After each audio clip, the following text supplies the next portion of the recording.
পুজোর সরঞ্জাম সব কিছু পুজোর মা দুর্গার সেট, মা দুর্গার কাপড়, মালা, ড্রেস, পাল্টে সবই বিক্রি হয়। এগুলি বাংলাদেশে তৈরি করে অনেকে, আর ইন্ডিয়ার থেকে আসে, বাংলাদেশে কারিগর তৈরি করে। না, খোলামোড়া আছে, নদীর এবার আছে, শাঁখারি বাজারও আছে।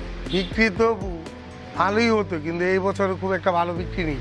আমাদের যেসব বাইরে কাস্টমার, তারা খুব ভয় পেইতেছে পুজো করতে। তা পুজো করতে আসে, কখন হামলা করে, কখন কি করে, সবার একই মনে ভয়। পুজোর সংখ্যা অনেক কমছে, কাস্টমারই তো নেই। বাংলাদেশের সব কটা কাস্টমারই পুজোর মাল নিছে, কিন্তু ওইভাবে তাদের মনের উৎসাহ নেই গা, ইও নেই গা। ওই দীর্ঘ সরকারও ভাঙছে, ভাঙলো এত যে আতঙ্কে এবার হয়েছে, ওই দীর্ঘত সময়ের সরকার থাকতে এত আতঙ্কে কেউ হয়নি। আমরা তো খেলাই, সবাই আমাদের নিয়ে খেলা করে, সরকার থাকলো কি, কিন্তু সে দীর্ঘত অনেক সরকারে অতটা ভয় পায়নি কেউ। ভাঙলো আবার সব নতুন করে করছে, এতে নিরাপত্তাই পাচ্ছি না। গত বছর তো কুমিল্লা তো হয়েছে, এবার তো পুরো বাংলাদেশে হইতে আছে। আর পুরো বাংলাদেশে মাল আমি পাইকারি সাপ্লাই দিই, খুচরা সাপ্লাই দিই। এবার তো মালই জানি গে, কেউ মালই তো কিনে নিকে ঠিক মতো।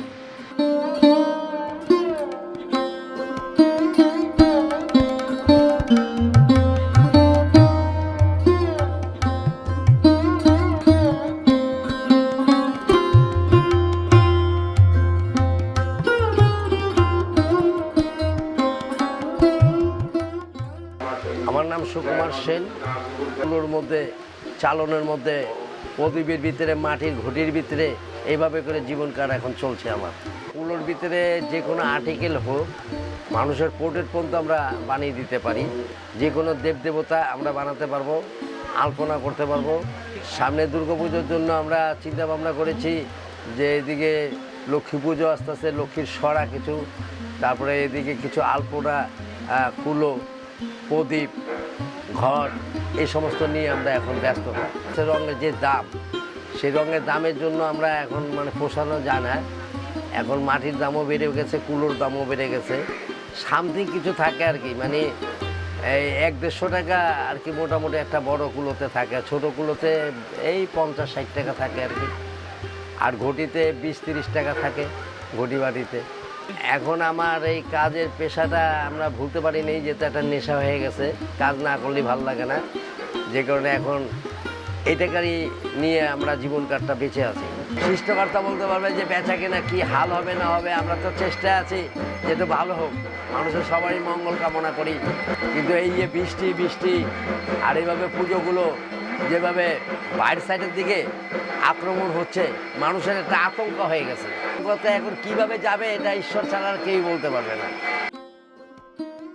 একজন মেকআপ আর্টিস্ট, আমার নাম জনি সেন। মিডিয়াতে ও মঞ্চ অনেক প্রোগ্রামই করি আমি। এখন কাম কাজ খারাপের জন্য আমি ওখানে একটা ছোটোখাটো আমার শালার দোকানে আমি একটু জব করতাম। আমি এটি 40 বছর ধরে জড়িত।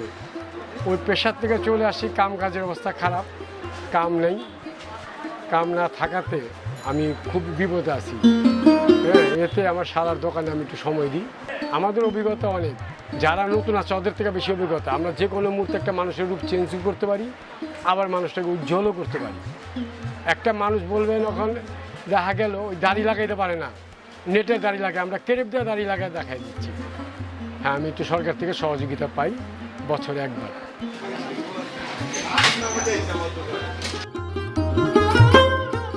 আমি আছি মোটামুটি, ডাল ভাত খেয়ে, 2টা মেয়ে আমার আছে, সংসার চালাচ্ছি। হ্যাঁ, ডাল ভাত খেয়ে আমি এই কাজ না, আমি বিভিন্ন ধরনের কাজ করি। সিমেন্টের কাজও করি, হ্যাঁ, এই মডেলের কাজও করি। এই টুকটাক কালী পূজা, লক্ষ্মী পূজা করে টুকটাক ডাল ভাত খেয়ে দিতাম।